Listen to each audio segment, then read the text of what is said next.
अस्सलाम वालेकुम friends, welcome back to my channel. आज मैं आपके लिए लाई हूँ चैप्टर नंबर 6 इलेक्ट्रोकेमिस्ट्री का लेक्चर नंबर 9, जो कि इस चैप्टर का लास्ट लेक्चर है। आज हम इलेक्ट्रोकेमिस्ट्री जो चैप्टर है उसकी एक्सरसाइज को सॉल्व करेंगे। सबसे पहले देख लेते हैं इसके MCQs. An oxidising agent change the colour of potassium iodide solution 2, यानी कि जो ऑक्सीडाइजिंग एजेंट होता है KMnO4, वो पोटेशियम आयोडाइड का जो कलर होगा वो उसको किस में कर लेता है, ये हमने पीछे पढ़ा था, brown colour. The colour of potassium permanganate mean KMnO4 का जब हम सोल्यूशन बनाते हैं तो वो पर्पल कलर का होता है। The oxidation number of manganese, यानी कि ये जो KMnO4 है इसमें मैंगनीज का ऑक्सीडेशन नंबर क्या है, ये हम देख लेते हैं। KMnO4 ऑक्सीजन के एक एटम का जो ऑक्सीडेशन नंबर होता है वो -2 होता है। यहाँ पे 4 हैं तो इनको हम 4 से मल्टीप्लाई कर लेंगे, यानी हमारे पास टोटल -8 हो गया। तो ये जो शुरू वाले होते हैं ये हमेशा पॉजिटिव आयन होते हैं। तो पोटेशियम जो ग्रुप नंबर 1 से बिलोंग करता है इसका +1 है, तो इट्स मीन के मैंगनीज का क्या होगा, +7 होगा। तो यहाँ पे ऑप्शन बी करेक्ट है। उसके बाद in sacrificial protection ship body act as, यानी कि जो सैक्रिफिशियल प्रोटेक्शन क्या होती है कि जब एक एलिमेंट अपने आप को कुर्बान कर लेता है दूसरे के लिए, तो उसमें जो शिप की बॉडी होती है वो एज अ कैथोड एक्ट कर रही होती है। यह हमने डिटेल में पीछे डिस्कस किया था। Which are the following is oxidation of nitrogen, यहाँ पे HNO3 में नाइट्रोजन का ऑक्सीडेशन नंबर क्या है ये भी हम देख लेते हैं। हमारे पास है HNO3, ऑक्सीजन के एक एटम का मैं जो है वो 2 है, तो ये -6 हो जाएगा। तो इसका +1 है, तो इसको बैलेंस करने के लिए हमारे पास यहाँ पे नाइट्रोजन क्या होगा, +5। यहाँ पे option C. Which of the following is oxidation number of sulphur. अब हमारे पास ये जो SO4 -2 है इसमें सल्फर का ऑक्सीडेशन नंबर क्या होगा, ये देख लेते हैं। SO4 -2 टोटल -2 है, इट्स मीन के ओवरऑल यहाँ पे हमारे पास चार्ज बैलेंस नहीं है, यानी पॉजिटिव और नेगेटिव चार्ज बैलेंस नहीं है। अब ऑक्सीजन के एक एटम का -2 होता है, तो 4 हैं तो टोटल -8 होगा। अब देखिए ओवरऑल चार्ज -2 है, इट्स मीन कि यहाँ पे सल्फ़र का +6 है जो कि बैलेंस नहीं है, इस वजह से ओवरऑल इसके बाद चार्ज -2 है। सल्फ़र का चार्ज क्या आएगा, +6। Option C. In a sacrificial protection of iron is protected by another metal, कहते हैं कि जब हम आयरन की सैक्रिफिशियल प्रोटेक्शन करते हैं तो कौन सी मेटल से किया जाता है, यानी कि जो मेटल होगी वो हमें पीछे क्या पढ़ा था कि वो मेटल आयरन की निस्बत ज़्यादा रिएक्टिव होगी। यहाँ पे ऑप्शन क्या होगा कि which is more reactive than iron, option A. Which are the following is true, ठीक है, इनमें से कौन सा ट्रू लिखा हुआ है, कोई ट्रू नहीं है। Oxidation is loss of electron, ये ट्रू है। Oxidation is addition of oxygen, ये भी ट्रू है। Oxidation is increase of oxidation number, ये भी ट्रू है। Oxidation is gain of electron, oxidation gain of electron नहीं होता बल्कि लॉस ऑफ इलेक्ट्रॉन होता है। ऑप्शन डी जो है वो इनकरेक्ट है। In the redox reaction between aqueous solution of KMnO4 in reducing agent, यानी कि जब KMnO4 का एक्वस सोल्यूशन और रिड्यूसिंग एजेंट, यानी कि वो जो ऊपर हमने पढ़ा है पोटेशियम आयोडाइड, इनका रिएक्शन होगा तो क्या होगा, reduction of reducing agent. Reducing agent की रिडक्शन नहीं होती बल्कि उसकी क्या होगी, ऑक्सीडेशन होगी, ठीक है, ये इनकरेक्ट लिखा हुआ है। उसके बाद नेक्स्ट लिखा हुआ ऑक्सीडेशन ऑफ रिड्यूसिंग एजेंट, यहाँ पे कौन सा ऑप्शन ठीक होगा, ऑप्शन बी, क्योंकि हमने पीछे पढ़ा था कि जो ऑक्सीडाइजिंग एजेंट होते हैं या रिड्यूसिंग एजेंट होते हैं वो दूसरों को तो रिड्यूस या ऑक्सीडाइज करते हैं बट खुद अपोजिट होते हैं, यानी ऑक्सीडाइजिंग एजेंट खुद रिड्यूस होगा और रिड्यूसिंग एजेंट खुद ऑक्सीडाइज होगा। Which of the following statement is true, KMnO4 and KI reducing agent, KMnO यानी कि ये दोनों रिड्यूसिंग नहीं है, एक ऑक्सीडाइजिंग है और एक रिड्यूसिंग है, ये इनकरेक्ट है। दोनों ऑक्सीडाइजिंग भी नहीं, ये भी इनकरेक्ट है। उसके बाद ये वाला जो है option C, KMnO4 is oxidising and KI is reducing agent, ये ऑप्शन सी यहाँ पे करेक्ट है। अब हम चलते हैं शॉर्ट क्वेश्चंस की तरफ। Define redox reaction in term of oxygen.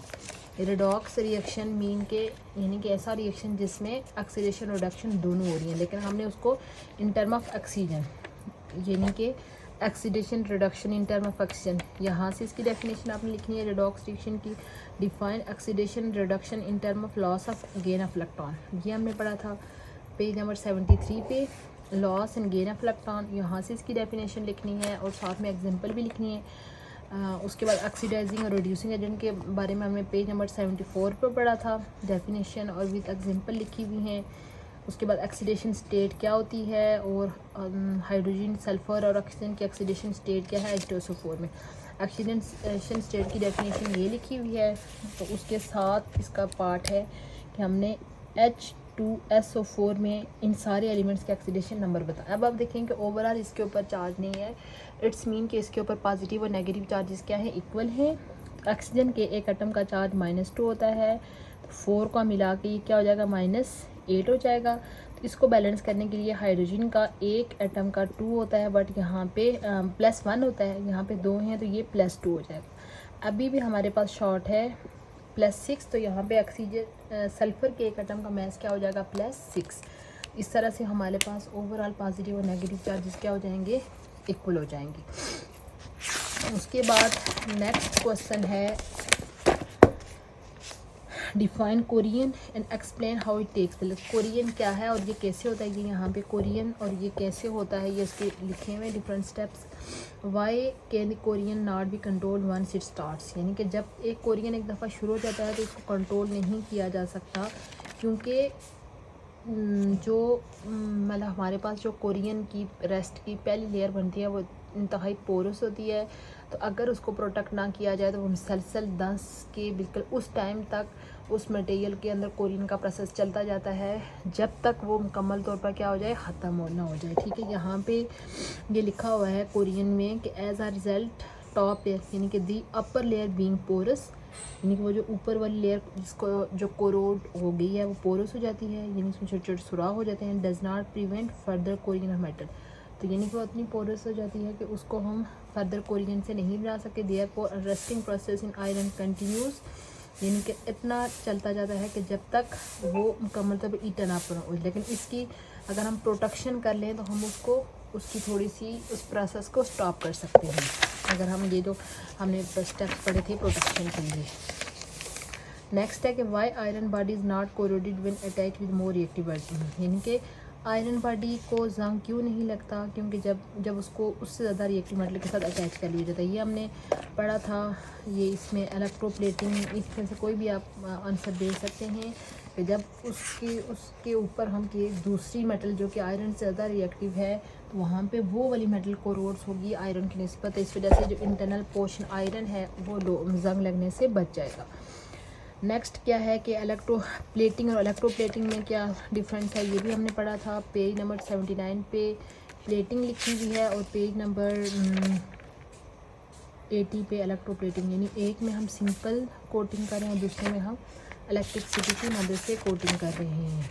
उसके बाद नेक्स्ट क्वेश्चन है why the colour of KMnO4 change in presence of, ये भी हमने पीछे पढ़ा था कि KMnO4 का कलर क्यों चेंज होता है। पहले आप देखें KMnO4, ये हमने यहाँ पे पढ़ा था पीछे मैंगनीज, यहाँ पे ये KMnO4 का पहले ये कलर होता है, वो रिएक्शन करने के बाद देखें वो एक अलग कंपाउंड में MnSO4 में चेंज हो गया है। यहाँ पे देखें उसकी अलग ऑक्सीडेशन स्टेट है, इधर अलग ऑक्सीडेशन स्टेट है, यानी परमैग्नेटाइन। पहले MnO4 में उसके ऑक्सीडेशन नंबर +7 था, लेकिन जब नेक्स्ट MnO4 में उसका ऑक्सीडेशन नंबर चेंज हो जाएगा। ठीक है, ऑक्सीडेशन नंबर चेंज होने की वजह से वो कलर लेस हो जाता है, यहाँ पे इसकी रीज़न लिखी हुई है।